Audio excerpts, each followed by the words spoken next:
அஸ்ஸலாமு அலைக்கும் and welcome to Amish home. Amish ஹோம்ல இன்னைக்கு மலேசியானாலே ஃபர்ஸ்ட் ஞாபகம் வரக்கூடிய ஃபுட் லிஸ்ட்ல இதுவும் ஒன்று. மலேசியா மட்டும் இல்லாமல் சிங்கப்பூர்லேயே ரொம்பவே ஃபேமஸான எனக்கு ரொம்ப பிடிச்ச நாசிலமா ரெசிபி தான் இன்னைக்கு பார்க்க போகிறோம். நாசிலமானா என்ன? மலேல நாசினா ரைஸ், லம்மாக்னா தேங்காய் சோறு. அது கூட மலே ட்ரெடிஷ்னலாக அவங்க என்னென்னலாம் வச்சு சர்வ் பண்ண போகிறாங்களோ அது எல்லா ரெசிபியும், அதுக்கப்புறம் அவங்க எப்படி சர்வ் பண்ணுவாங்க அப்படிங்கிறத பார்க்க போகிறோம். முதல்ல தேங்காய் சோறு ரெடி பண்ணிக்கலாம். தேங்காய் சோறுக்கு நான் 2 கப் அளவு பாஸ்மதி ரைஸ் எடுத்திருக்கேன். அடிகனமான அகலமான பாத்திரமா எடுத்துக்கோங்க. அதில் ஒரு 3 டேபிள் ஸ்பூன் அளவு எண்ணெய் சேர்த்துக்கோங்க. தேங்காய் சோறுக்கு எண்ணெய் தான் சேர்க்கணும், நெய் சேர்க்கக்கூடாது. எண்ணெய் சூடானோடனே வெந்தயம், பூண்டு, வெங்காயம், லெமன் கிராஸ், அதுக்கப்புறம் டவுன் பண்ட இலை இது எல்லாத்தையும் சேர்த்து வதக்கி விட்டுக்கோங்க. வெங்காயம் ரொம்ப நேரம் வதங்கணும்னு அவசியம் இல்லை. லைட்டாக வதங்கினோடனே 1 டேபிள் ஸ்பூன் அளவு இஞ்சி பூண்டு சேர்த்து நல்லா மிக்ஸ் பண்ணி விட்டு மூடி போட்டு லோ ஃப்ளேமில் ஒரு 5 நிமிஷம் பச்சை வாசம் போகிற அளவுக்கு குக் பண்ணிக்கோங்க. இஞ்சி பூண்டெல்லாம் நல்லா வதங்கி வந்ததுக்கு அப்புறமா எடுத்து வச்சிருக்க தேங்காய் பாலை சேர்த்துக்கலாம். நான் இன்னைக்கு 2 கப் அளவு பாஸ்மதி ரைஸ் சேர்த்துருக்கேன். 1 கப்புக்கு 1.5 கப் அளவு தேங்காய் பால் கணக்கில் நான் இன்னைக்கு 3 கப் அளவு தேங்காய் பால் சேர்த்துருக்கேன். ஒரு தேங்காவை திருவி அதில் உள்ள முதல் பால், 2வது பால், இது ரெண்டையும் சேர்த்து 3 கப் அளந்து நீங்கள் சேர்த்தீங்கன்னா கரெக்டாக இருக்கும். தேங்காய் பாலை நல்லா ஸ்லோ ஃப்ளேமில் வச்சு கொதிக்க விட்டுக்கோங்க. தேங்காய் பால் நல்லா கொதிச்சதுக்கு அப்புறமா நம்ம கழுவி 20 நிமிஷம் ஊற வச்ச அரிசியை சேர்த்து நல்லா கலந்து விட்டுக்கலாம். அரிசி சேர்த்துட்டு நல்லா தேங்காய் பாலோட நல்லா கலந்து விட்டுட்டு உப்பு சரியா இருக்கான்னு செக் பண்ணிட்டு மூடி போட்டு லோ ஃப்ளேமில் ஒரு 20 நிமிஷத்துக்கு அப்படியே தம்ல வச்சு குக் பண்ணிங்கன்னா சூப்பரான தேங்காய் சோறு ரெடி. ஒரு அரிசி கூட உடையாம நல்லா நீளமா சூப்பராக தேங்காய் சோறு ரெடி பண்ணியாச்சு. இந்த தேங்காய் சோறுக்கு பாஸ்மதி ரைஸ் இல்லைன்னா பொன்னி ரைஸ் இல்லைன்னா பச்சரிசி இதில் எது வேணுமோ நீங்கள் யூஸ் பண்ணிக்கலாம். ரொம்பவே ஃப்ளேவர்ஃபுல்லாக இருக்கும். தேங்காய் சாதம் ரெடி பண்ணியாச்சு. அது கூடவே தொட்டுக்க நல்லா ஸ்பைசியாக நல்லா டேங்கியாக செம்ம ஃப்ளேவர்ஃபுல்லாக நாசிலமா சம்பால் எப்படி செய்கிறதுன்னு பார்க்கலாம் வாங்க. பார்க்கவே நல்லா தளன்னு ஜூஸியாக சாப்பிடணும் போல இருக்குதுல்ல. வாங்க ரெடி பண்ணி சாப்பிட்டுடலாம். நாசிலமா சம்பால் ரெடி பண்ணுறதுக்கு முதல்ல காஞ்ச மிளகாவை சுடு தண்ணியில் ஊற வைக்க போகிறோம். நான் இன்னைக்கு எடுத்திருக்கேன் இந்த சிகப்பு மிளகாயில் உரப்பு இருக்காது, ஸோ அதனால நான் அப்படியே முழுசாக சேர்த்துருக்கேன். உங்ககிட்ட உரப்பு மிளகாய் இருந்தாக்கா உள்ள விதையெல்லாம் நீக்கிட்டு மேலே உள்ள தோலை மட்டும் சேர்த்துக்கோங்க.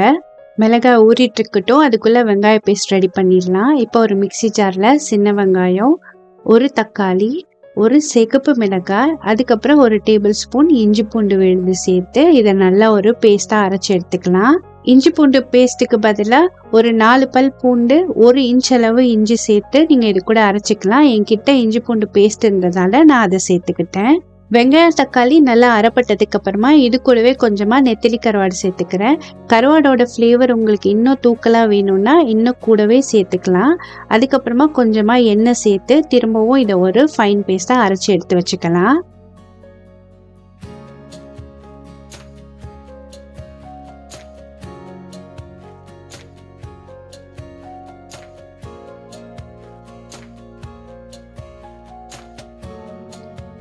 இப்போ பாருங்க, நம்ம ஊற வச்சிருந்த மிளகாய் நல்லா ஊறி வந்துடுச்சு.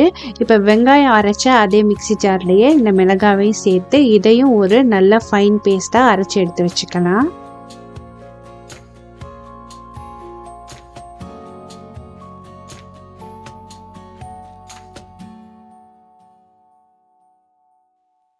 வெங்காய பேஸ்ட்டும் மிளகாய் பேஸ்ட்டும் அரைச்சி எடுத்து வச்சாச்சு. சம்பால் செய்ய ஆரம்பிக்கிறதுக்கு முன்னாடி நான் ஒரு பேனில் எண்ணெய் சேர்த்து நிலக்கடலையும் இக்காம்பிலிஸையும் நல்லா வறுத்து எடுத்துக்க போகிறேன். சம்பால் செய்கிறதுக்கு முன்னாடி எதுக்கு கடலையும் நெத்திலி கருவாடையும் வறுத்து எடுக்கிறேன்னா, நெத்திலி கருவாடு வறுத்தெடுத்த எண்ணெயில் தான் சம்பால் செய்ய போகிறோம். அந்த எண்ணெயில் நம்ம சம்பால் செஞ்சோன்னா இன்னும் ஃப்ளேவர்ஃபுல்லாக இருக்கும்.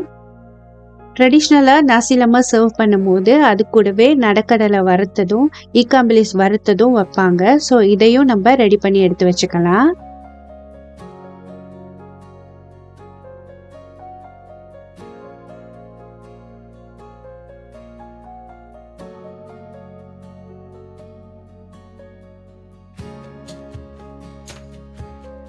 அடுத்தது நாசிலமா சம்பால் செய்கிறதுக்கு நம்ம இக்காம்பிலிஸ் வறுத்த அந்த எண்ணெயை தான் சேர்த்துருக்கோம். எண்ணெய் சூடானதுக்கு அப்புறம் ஒரு 5 to 6 சின்ன வெங்காயத்தை நல்லா ஸ்லைஸ் பண்ணி சேர்த்து வதக்கிக்கோங்க.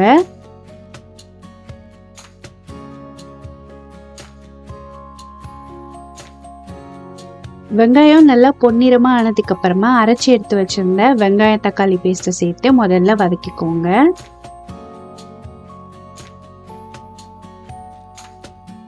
அடுத்தது அது கூடவே அரைச்சி வச்சிருந்த மிளகாய் பேஸ்ட்டையும் சேர்த்து நல்லா ஒன்றுபட கலந்து விட்டுறலாம்.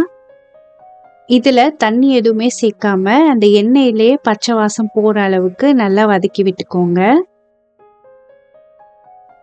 அடுத்தது இது கூடவே நான் ஒரு சிக்கன் கியூப் சேர்த்துக்கிறேன். சிக்கன் கியூப் உப்பா இருக்குங்கிறதுனால நான் உப்பு சேர்க்கல.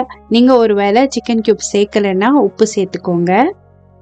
அடுத்தது இதில் ஒரு லெமன் கிராஸை 2 கட் பண்ணி நல்லா நசிச்சுட்டு சேர்த்துருக்கேன். உங்ககிட்ட ஒருவேளை லெமன் கிராஸ் இல்லைன்னா 2 எலுமிச்சை இலையை சேர்த்துக்கோங்க, நல்லா வாசமாக இருக்கும். அது கூடவே பாண்டான் இலை 3 சேர்த்து நல்லா கலந்து விட்டு மூடி போட்டு ஒரு 10லேருந்து 15 நிமிஷத்துக்கு லோ ஃப்ளேம்லேயே நல்லா எண்ணெய்லாம் பிரிஞ்சு வர்ற அளவுக்கு குக் பண்ணிக்கோங்க. இப்போ லெமன் கிராஸோடையும் பாண்டான் லீஃபோட ஃப்ளேவரும் நல்லா இறங்கியிருக்கும். ஸோ அதனால எல்லாத்தையும் வெளியே எடுத்துடலாம். அடுத்தது ஒரு டேபிள் ஸ்பூன் அளவு ப்ரௌன் சுகர் சேர்த்துக்கிறேன். ப்ரௌன் சுகர் இல்லை ஒயிட் சுகர் சேர்த்துக்கலாம். இது நல்லா ஃப்ளேவரை என்ஹான்ஸ் பண்ணி கொடுக்கும். அடுத்தது ஒரு பெரிய வெங்காயத்தை ஸ்லைஸ் பண்ணி சேர்த்துக்கிறேன். அதுக்கப்புறமா நம்ம பொரிச்சு எடுத்து வச்சிருந்த நெத்திலி கருவாட்டில் பாதியை இதில் சேர்த்துக்கிறேன். இதெல்லாம் சேர்த்துட்டு நல்லா மிக்ஸ் பண்ணி விட்டு மூடி போட்டு ஒரு 5 நிமிஷத்துக்கு மட்டும் லோ ஃப்ளேமில் குக் பண்ணி எடுத்தீங்கன்னா சூப்பரான சம்பால் ரெடி.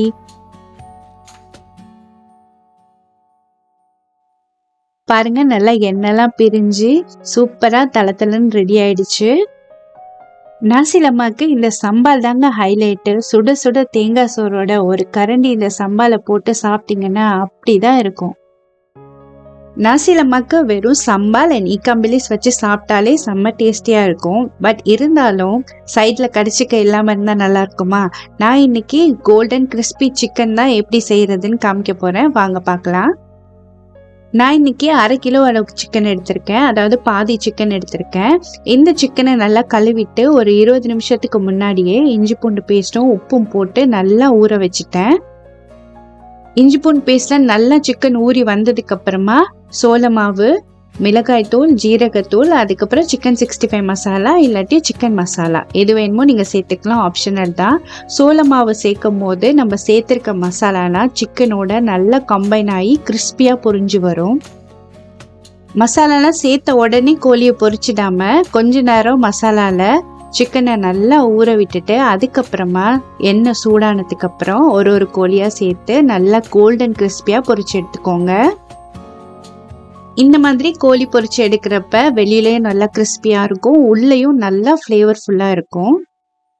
பாருங்க, சிக்கன் எவ்வளோ கலர்ஃபுல்லா மொறுமொறுன்னு இருக்கோ அதே மாதிரி சாப்பிட்றதுக்கும் ரொம்ப கிறிஸ்பியா ஃப்ளேவர்ஃபுல்லா இருக்கும். கண்டிப்பா இந்த மாதிரி சிக்கன் ட்ரை பண்ணி பாருங்க.